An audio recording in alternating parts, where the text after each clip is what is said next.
मेरा अपना ख्याल ये है। साहब, मैं आपको एक चीज़ क्लैरिफाई करूँ। आपने गैस की शॉर्टेज की बात की है। 1953-54 में सुई में ये गैस डेवलप और डिस्कवर रहा। उस वक्त हम Pakistan among top 10 gas producing countries in the world शुमार था और 1.2 बिलियन हम क्यूबिक हम गैस जो है सप्लाई कर रहे थे। नेटवर्क सब जगह मौजूद है।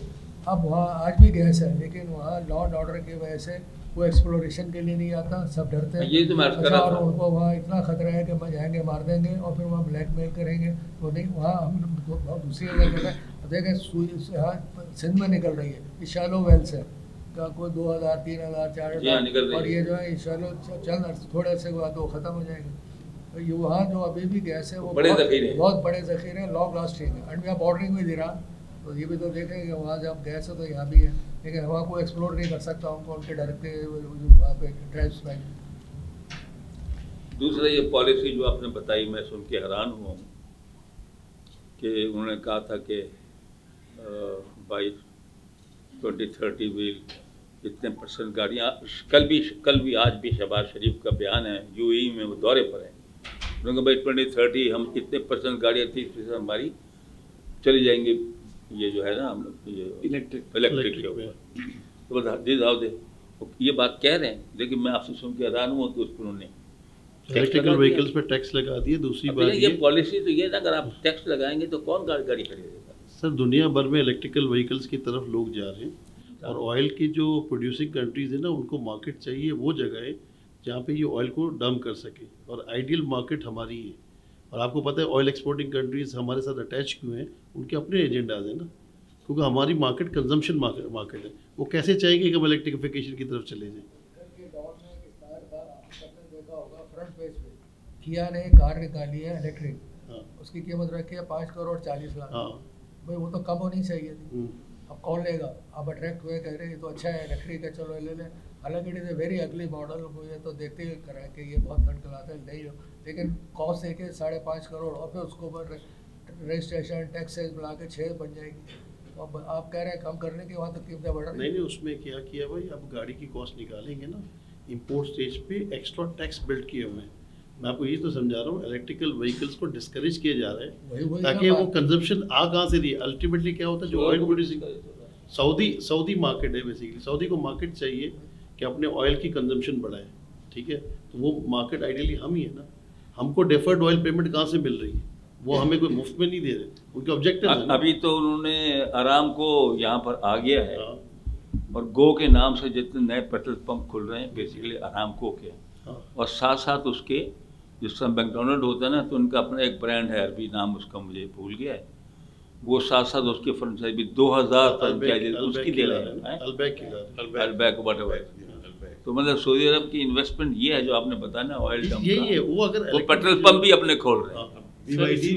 इसमें कंपनी है, इंडिया से मूव करके पाकिस्तान आया है, फिर हम लोग एनकरेज करने के बाद डिस्करेज कर रहे हैं। मतलब ये चीज out of the total emissions that you are doing in the country, the transport sector, cars, etc., is only 11%. No.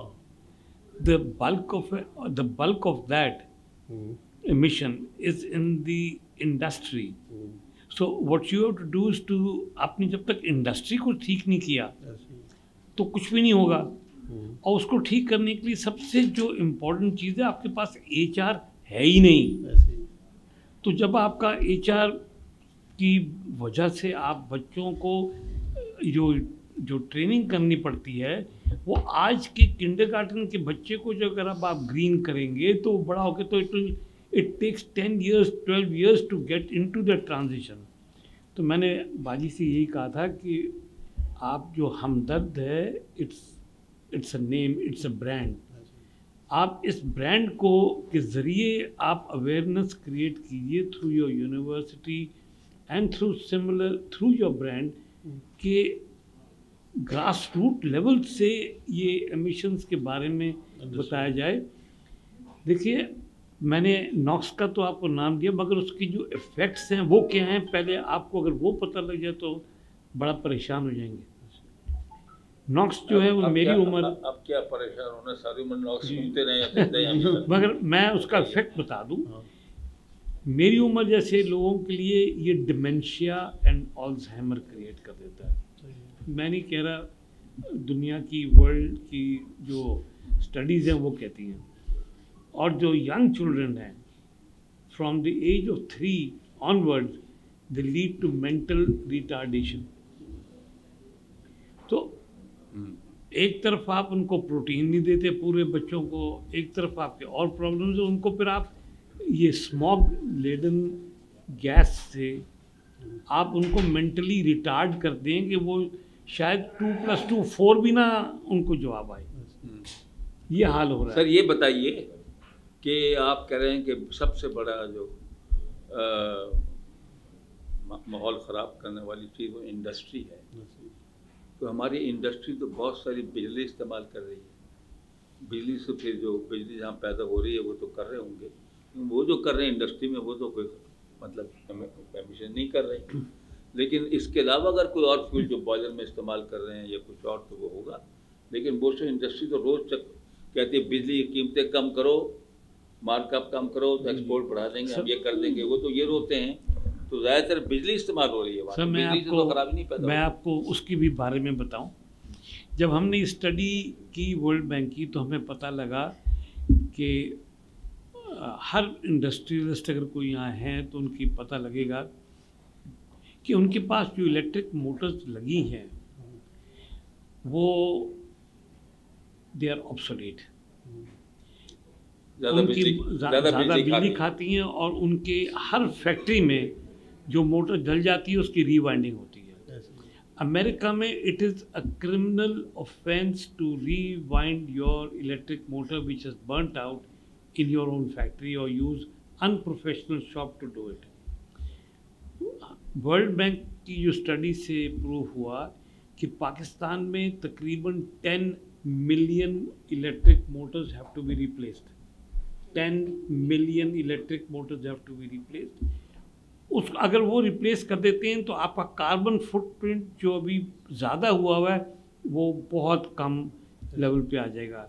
A million compressors have to be replaced. A million compressors, 12,000 boilers have to be replaced in Pakistan। अब यही studies जो हैं दुनिया क्या कर रहा है, पाकिस्तान को छोड़ दें। I am talking of a survey which we have just submitted to our bank on this thing. हमने कुछ प्लान कुछ किया है। MENA, this is Middle East, North Africa and the African market requires a total of about 28,000 new boilers to be installed by 2030. 28,000 of them have to be installed. उनके पास पैसे हैं, they are moving along on that, they will do it. Pakistan के पास ना पैसे हैं, पैसे भी मिल जाएंगे मगर जो हमारे पॉलिसी नहीं है। वो पॉलिसी कहाँ से आएगी अगर जो हमारे ब्यूरोक्रेट्स बैठे हैं और जो people who will make the decisions on this they are aware of what Knox is doing, they are not aware. आप, मैं चैलेंज करता हूँ, आपने जैसे भी पूछा तो nobody was aware of literally of Knox. आपने तो परेशान कर दिया, पहली बड़ी परेशानियाँ थी एक और बात पता चल गई। अब आप, मेरा चैलेंज है कि आप चले जाएं एक बहुत बड़ा फॉरम कॉज करने, उनसे पूछेंगे नॉक्स क्या करता है, दे वोंट नो। कि 10,000 इलेक्ट्रिक मोटर्स हैं जिनकी रिवाइंडिंग की जरूरत पड़ जाती है, 10 मिलियन वो बिजली से चल रही हैं, तो वो क्या एनवायरनमेंट ख़राब कर रही हैं? सर उसमें मैं बता देता हूँ, आज जो स्टैंडर्ड है इलेक्ट्रिक मोटर्स का इंटरनेशनली, दैट ठीक है, वो ज़्यादा इलेक्ट्रिसिटी कंज्यूम कर रही हैं और इनएफिशिएंट हो जाती है। तो वो जो पावर जनरेशन की साइड पे जो बिजली ज़्यादा बन रही है उनको फीड करने के लिए वो ख़राब है। इनएफिशिएंसी बहुत है ना, वो तो पहले ही बहुत बन रही है बिजली, नहीं हो रही हमसे। तो हमारे यहाँ ना स्टैंडर्डाइजेशन का प्रॉब्लम, वो जो हाईलाइट कर है ना, बॉयलर्स हो गए, इलेक्ट्रिक मोटर्स हो गई, सारी स्टैंडर्डाइज नहीं है। तो सर ये इन्होंने बॉयलर जो है वेस्टर्न कंट्रीज ने क्या कोई नए डाल दिए सर, नए डाल दिए। उसमें ग्रीन उसमें उनकी जो एमिशन है वो सिर्फ 5 ppm है। आज अगर वो जो आपको ये हद तक बताऊं कि जो एक गैस टरबाइन है जो हवाई जहाज़ में लगी हुई है, वो उसकी एमिशन तो सिर्फ 5 ppm है, जो पहले 600-700 होती थी उसको रिड्यूस करके उन्होंने 5 पे ले आया है। तो उन्होंने प्रोग्रेस की है। मैं आपको एक केस एग्जांपल बताता हूँ। हमें बुलाया गया एंग्रो पॉलीमर ने, और उन्होंने कहा हमारे लिए कि केस स्टडी कीजिए कि ये हमारी फिल वक्त की कंजम्पशन ये है, हमारे लिए रोड मैप आगे का क्या है। तो उनका सारा मैंने स्टडी करके जब उनको इन्फॉर्मेशन दी, जो उन्होंने आर्टिफिशियल इंटेलिजेंस चैट GPT पे चेक की, तो ये पता लगा कि the amount of emissions that they are doing, they are consuming about 40% more fuel in the old turbine. हमारे पाकिस्तान में एक और ये भी है कि इंडस्ट्रियलिस्ट जो है वो अपनी पुरानी मशीनरी को फेंकना नहीं चाहता। नया मशीनरी, एफिशिएंट मशीनरी से नया डालना नहीं चाहता। कहते यार ये मेरे पास चल रहा है, मैं अपने ऊपर क्यों बर्डन लूँ। और तो ये भी एक बहुत बड़ा प्रॉब्लम है हमारे मुल्क में। वो कहते हैं पैसे कहाँ से आएंगे इसके, मगर they are happy to keep spending more money on old inefficient machinery. हुकूमत के पास प्रॉब्लम ये कि वो वहाँ पुराने ट्रक्स, पुराने बुलडोजर्स जो बाहर के मुल्कों में रिजेक्ट हो गए, वो पाकिस्तान आके हमारी इंडस्ट्री लोअर कैपिटल कॉस्ट की वजह से लगा लेती है और फिर नुकसान करती है।